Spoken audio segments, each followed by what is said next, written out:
Hi and welcome to Chips and Chatter. Today I'm absolutely stoked to have on board Nigel Hodgson from KFE's School of Frying Excellence. Now this is a great facility that's been built down in Market Deeping by KFE, where they have three top class instructors, and I'm going to be bringing them on one by one. So today's instalment we've brought on board Nigel. Now Nigel says that the profits are all in the preparation.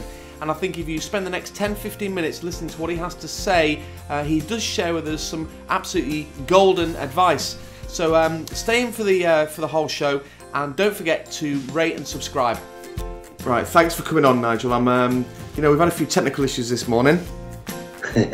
So tell us again a little bit about who you are and where you're calling from today, because I know you're from the KFE School of Frying Excellence, but tell us who you are and what qualifies you, because I know you've got some interesting background. Yeah, my name's Nigel Hodgson. I've got a fish and chip shop in Lancaster with my wife called Hodgson's Chippy. We won the National Fish and Chip Shop of the Year competition in 2005. In the year 2000, I won the Young Fish Fryer of the Year. And I've also trained a young guy called Paul Eden, who's my shop manager. He's also won the Young Fish Fryer of the Year competition as well. So you've won it and you've trained somebody to do it as well? Yeah, the Young Fish Fryer is a fantastic competition. It's more of an individual competition compared to the Sea Fish Fish and Chip Shop of the Year one. So it's quite an accolade to be crowned the winner. It is. So you now operate as one of the instructors down at the School of Frying Excellence, based in Market Deeping. It's a lovely market town down in Cambridgeshire. Is it Cambridgeshire or Lincolnshire? It's Lincolnshire. Lincolnshire. So people can come down for a couple of days, get a hotel locally, and can learn from the best for a couple of days. Yeah. It's a 2-day training course, so it's a fair old commitment. Take away the money commitment, but actually personal time as well.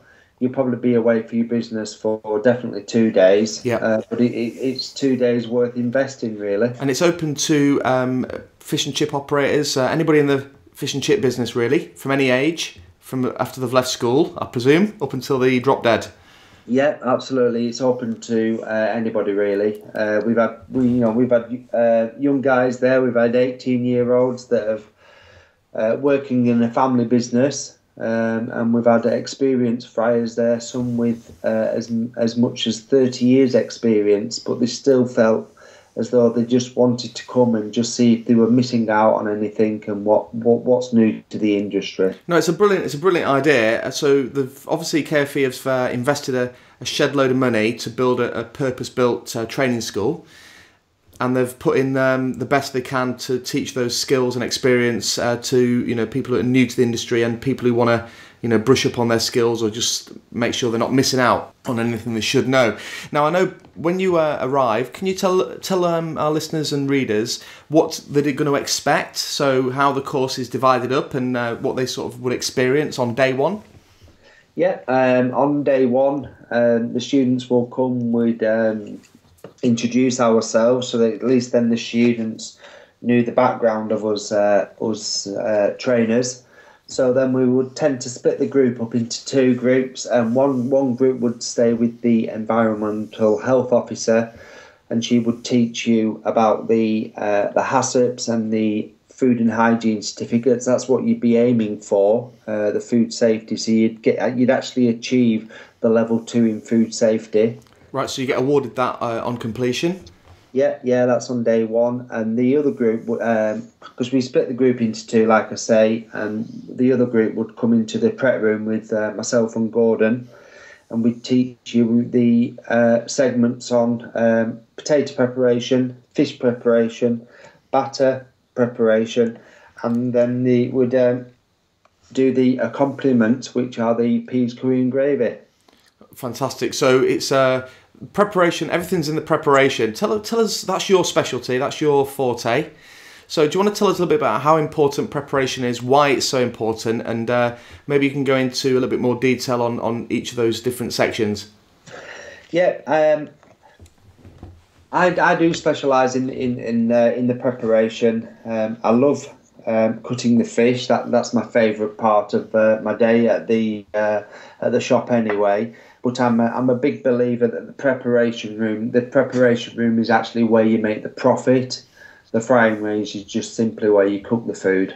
But the preparation, initially when the students come into the prep room, we'll talk about the mushy peas and the benefits of cooking your own mushy peas. So you'll be buying them in as dried marrow fat, and then I'll teach you how to soak them. So you'll steep them for maybe 12 hours using bicarb, and then we'll cook them. We'll also show them about buying tinned mushy peas in, because some shops, haven't got the storage, they just don't have the facilities to cook their own. Yeah. So then they may go into buying tinned mushy peas, and then we'd compare them. Not only would we compare them for appearance, we'd compare them for taste, costings, and profit-wise, really. Yeah, so that's the mushy peas, and then you'll obviously go into curries. Yes, curry sauce. We do the curry sauce and we do the gravy. The industry has got many different curries and gravies to choose from. A lot of the time it can be down to regional tastes, but quite a popular one is the Irish curry. You can have a sweet curry which has got raisins in, or you can have quite a bland curry, but it's quite strong in taste. And we do different ones, so we can taste them, and the students can just have a taste and see which one they actually prefer. Yeah, absolutely. So they get an idea of the mushy peas and the curries, and then you move into a very important area, the potatoes, especially with the price of potatoes nowadays. You don't want to get that wrong.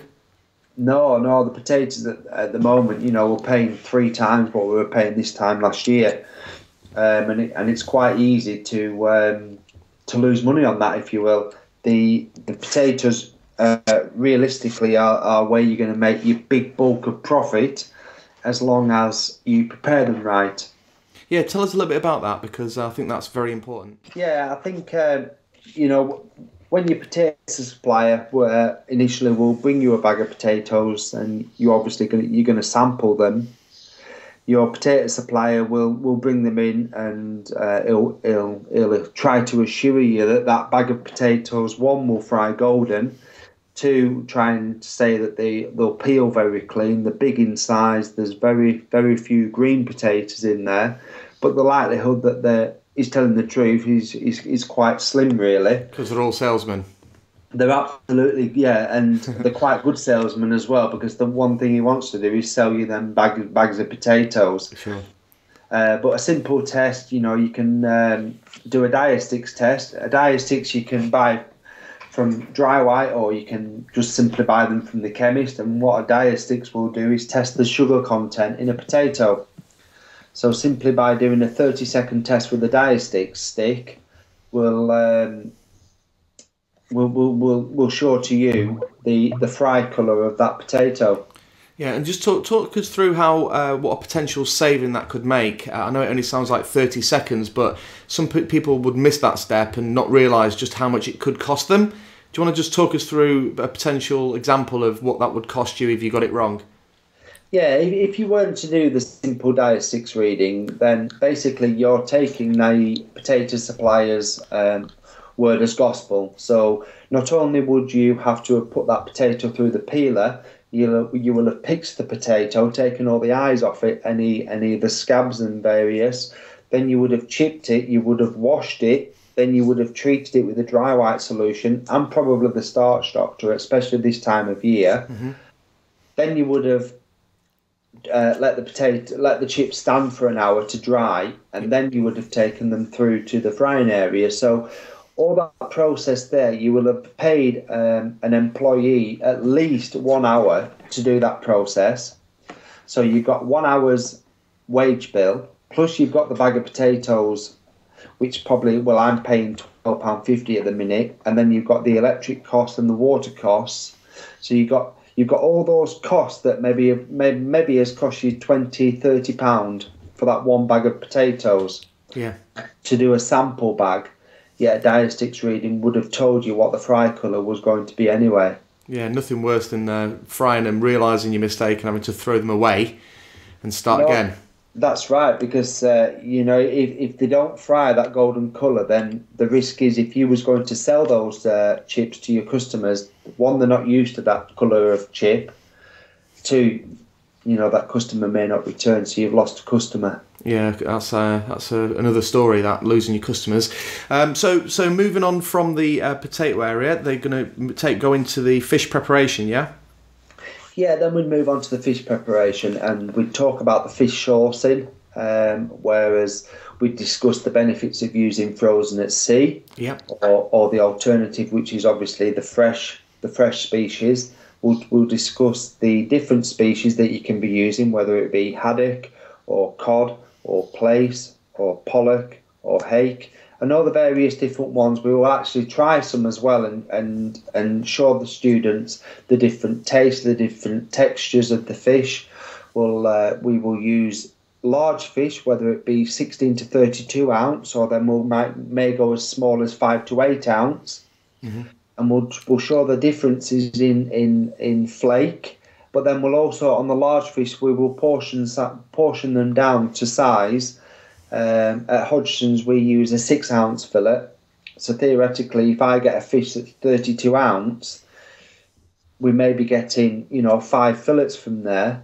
But to portion them properly and to standardise them, it takes some good knife skills as well. So we'll show them the techniques of using the knife, so they can portion size them fillets down so they all look uniformed. Yeah, and do you want to just explain why that's important? I know yet again everything's in the preparation, but just explain why portioning your fish is so important.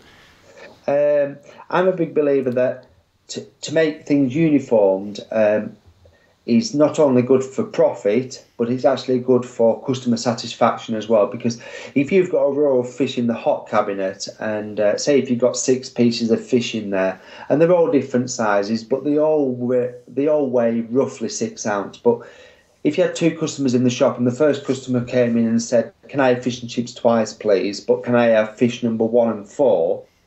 Then straight away the customer 2, if he's having fish and chips, you've put him in a bit of a bad mood, because he wanted fish number 4, if you will, and that was going to be his fish. So it doesn't matter how good the fish and chips were going to taste for him.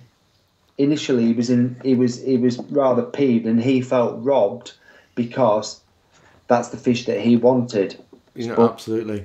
But the operator has created that scenario, whereas if he'd have made all the fish uniformed, then that would not have happened. Brilliant. And what about the, I know you want to talk a little bit about the batter, didn't you say? We'll talk about little batters, because there's so many different types of batter. I was very unfamiliar when you mentioned it. Yeah, there's well over 100 different varieties of batter that you can be using, and obviously you can also make your own. We will teach the students on all the different batters, and we will ask them to give us the characteristics that they're after, whether it's batter that's close to the fish, such as the Scottish batters, or whether they're after quite a large lift, or whether they're just after maybe something that's close to the fish but got loads of different characters. The batter in the northwest tends to have quite a high lift, but a little bit of character with it as well. Whereas if you go to Scotland, like I say, it's very close to the fish. It's got very little lift, but it's got lots of little characteristics with it. So you teach all that as well?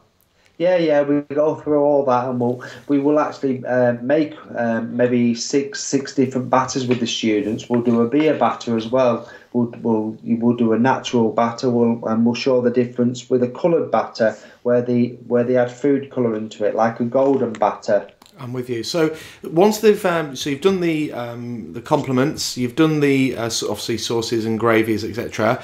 You've done the potatoes, the chips, and now you've done the fish preparation, portioning. What's next on the agenda for your students? Yeah, well, after we've done the batter, we will actually finish on.